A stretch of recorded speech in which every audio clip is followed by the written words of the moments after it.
some last information. This is just a bit of extra stuff that perhaps you already know about, perhaps you've learnt previously.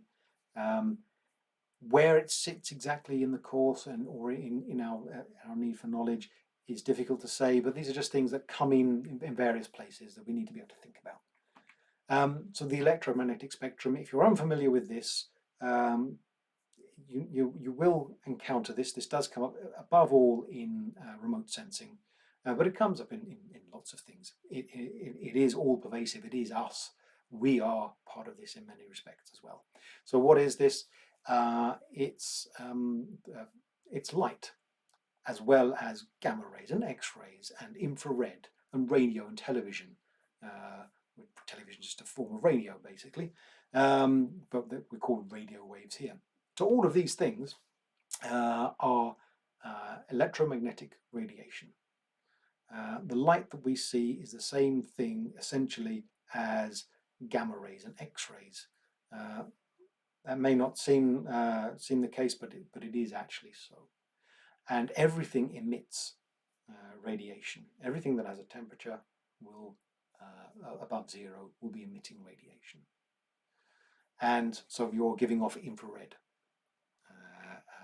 right now, which is a long wavelength form of light.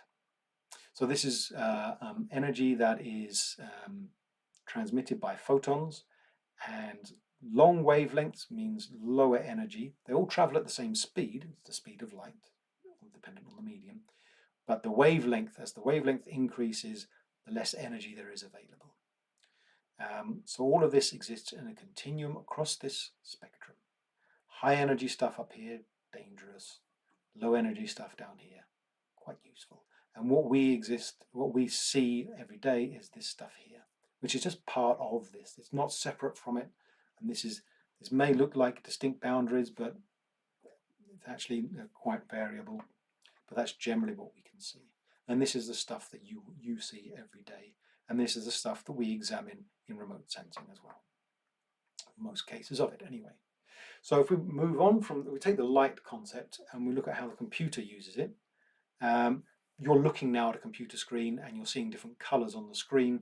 The standard representation, standard way of creating light is using three primary colors, red, green, and blue, RGB. And by combining those to different amounts of them, we can create many colors. The standard way of doing this on the screen is to have these three colors storing values between 0 and 255. There are those numbers again for red, and 0 to 255 for green, 0 to 255 for blue. And that gives us nearly 17 million ways of combining them so that we can create all these possible colors. There are some colors that can't be represented in this way, but we can get most things out of it. And there are different ways of doing this they're all RGB, but so you can see different variants of them, but let's not worry about that now. So how does this work? Well, we're storing data, we're storing information about the red light, and it's just stored as numbers in essentially what's a grayscale image.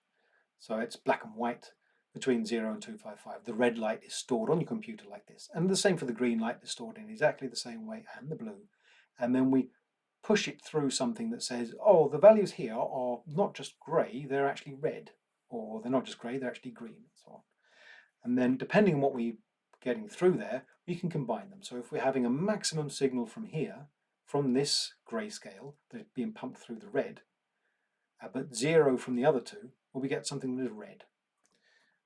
Similarly, when we take maximum red from there, but 50% green, but nothing from the blue, we get an orange. And then if we were to take no red whatsoever, but maximum from the green and the blue, we get cyan. And then if we were to take equal amounts from each of them, we get grey.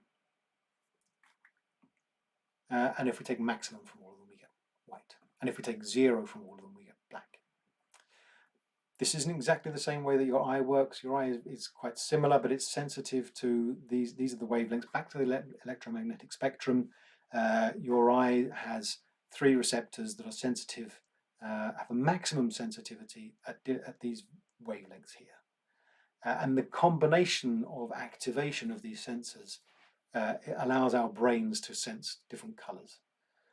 So that if a color comes in, say here, let's take this example over here, it's activating this sensor, the L, that much, but it's activating the M sensor only that much, and the S sensor not at all, basically.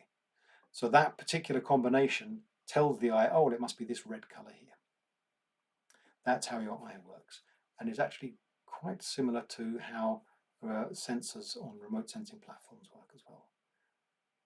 We will come back to that in another lecture.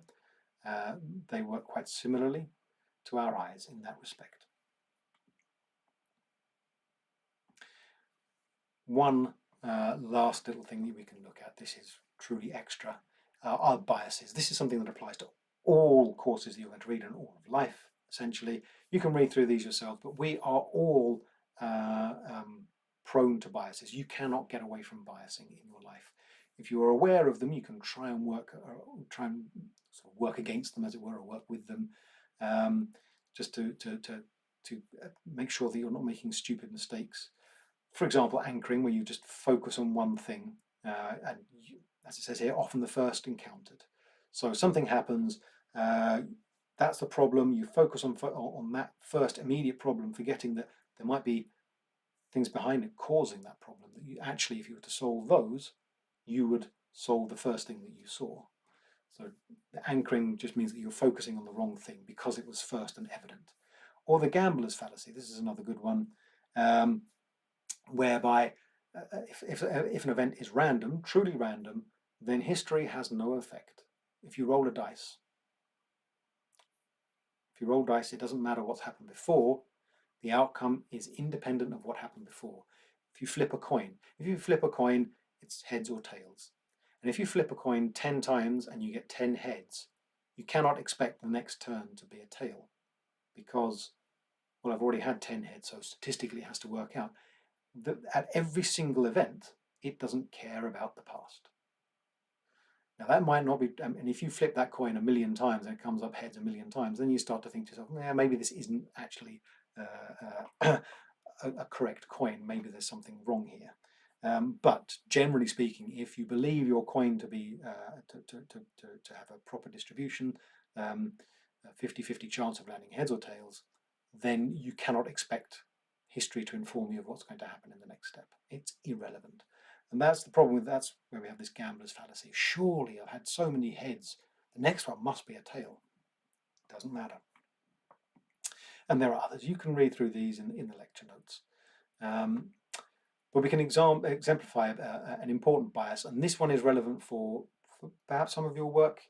It may not be entirely obvious to begin with, but the common example that is used to illustrate this is, why is it that good-looking people tend not to have nice personalities, whereas people who aren't as good-looking, they maybe because they're not as good-looking, they've had to work on their personality. They've had to become nice people because who's going to want to be with them because they're ugly? So this is a kind of thing that people seem to perceive, but actually it's just it's a selection bias.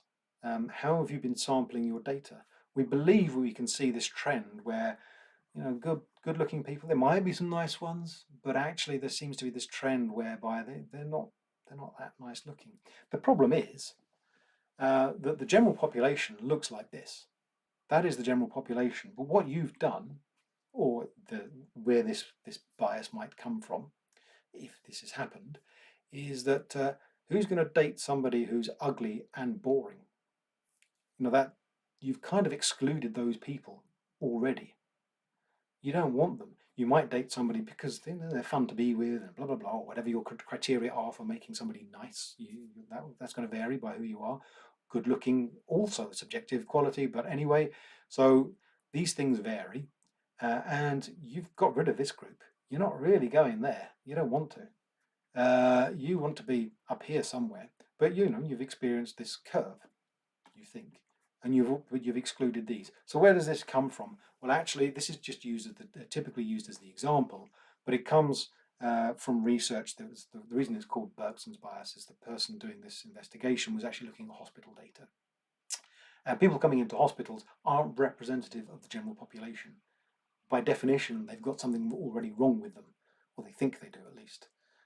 So we get this clustering of data just because we're not sampling the general population. So we can believe that people with diabetes and people with fractures, that there's some sort of causal link there, or we think there's a statistical link. Going back to our statistical model, we might think, well, this is true, this exists. But actually, we've made an error in our sampling.